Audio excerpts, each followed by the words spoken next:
Now good morning students, this is about the projection fibers.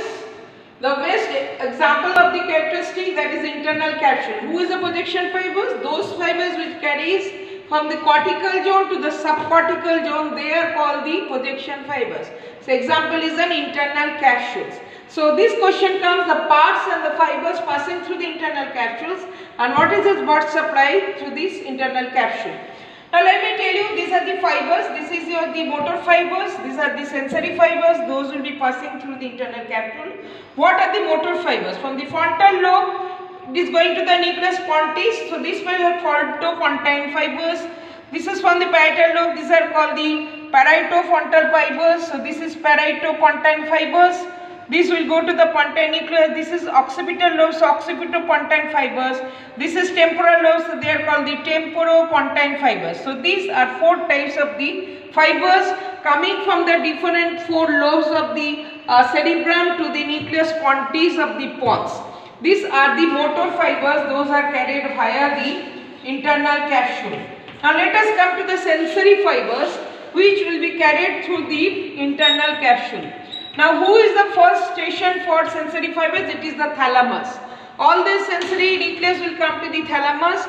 So from the thalamus, they will go to the frontal lobe, that is called anterior thalamic radiation fibers.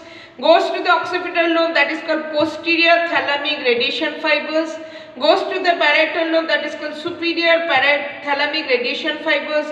Goes to the temporal lobe, that is called inferior thalamic radiation fibers. These fibers are the sensory fibers from the thalamus to the respective lobes, and they are called the radiation fibers. Anterior to the frontal, posterior to the occipital, superior to the parietal, and temporal to the inferior fibers. Now how these fibers are placed in the internal capsule. Now let us come to the internal capsule boundary. It is bounded medially by the head of the caudate nucleus and the thalamus and the lentiform nucleus, that is the basal ganglia. Now coming to the anterior limb, that is between the head of the caudate nucleus and the lentiform nucleus, it is the genu, that is the junction, and the posterior limb, this is between thalamus and the lentiform nucleus. Just below the lentiform, this is called sublentiform part, and it is behind the lentiform, that is called retrolentiform part. So how many parts of the internal capsule? Anterior limb, genu, posterior limb, sublentiform, and the retrolentiform parts. Now what are the fibers that is carried through these limbs? First come to the anterior limbs. Motor fibers, these are the motor fibers. They are coming from the corticospinal tract. So they are respectively like this. The corticospinal tract will be over here, and the thalamic radiation sensory fiber, that is the anterior thalamic radiation fibers. This is the genu. Genu is the main organ, main part that will carry the fibers, corticospinal tract of the head neck region. So this is a very important, genu is a very important part, and then we will see respectively posterior limb. These are the corticospinal tract, corticonuclear tract, and the corticobulbar tract, which will be carried from the pyramidal tract, pyramidal cell to the different nucleus pontis and nucleus of the bulb, that is the cranial nerve nuclei. So those fibers parting to the posterior limb. Now the radiation fibers which is passing through, this is the superior thalamic radiation fibers. So the anterior limb is the anterior thalamic to the posterior to the frontal lobe, and this is the superior thalamic radiation fiber that will go towards the parietal lobe. Now coming to the sublentiform part, this is for the auditory radiation fibers. They will coming from, there are two colliculus are there, the superior collicula and inferior collicula. So those fibers will be carrying through this. And this is the retrolentiform part, where we will see the visual, that is the optic radiation fibers. Those will be carrying to the posterior thalamic radiation. So this is called the inferior thalamic radiation fiber. This is called the posterior thalamic radiation fibers. Now this is important, that the fibers passing through the different parts of the internal capsules.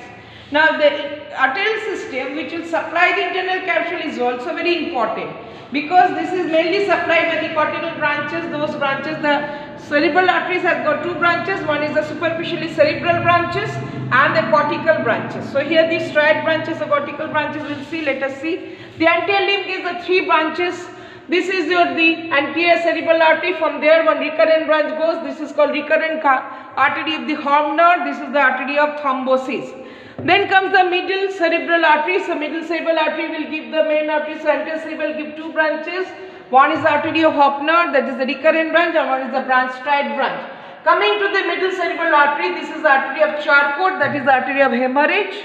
So here is one artery. So three arteries of the anterior limb.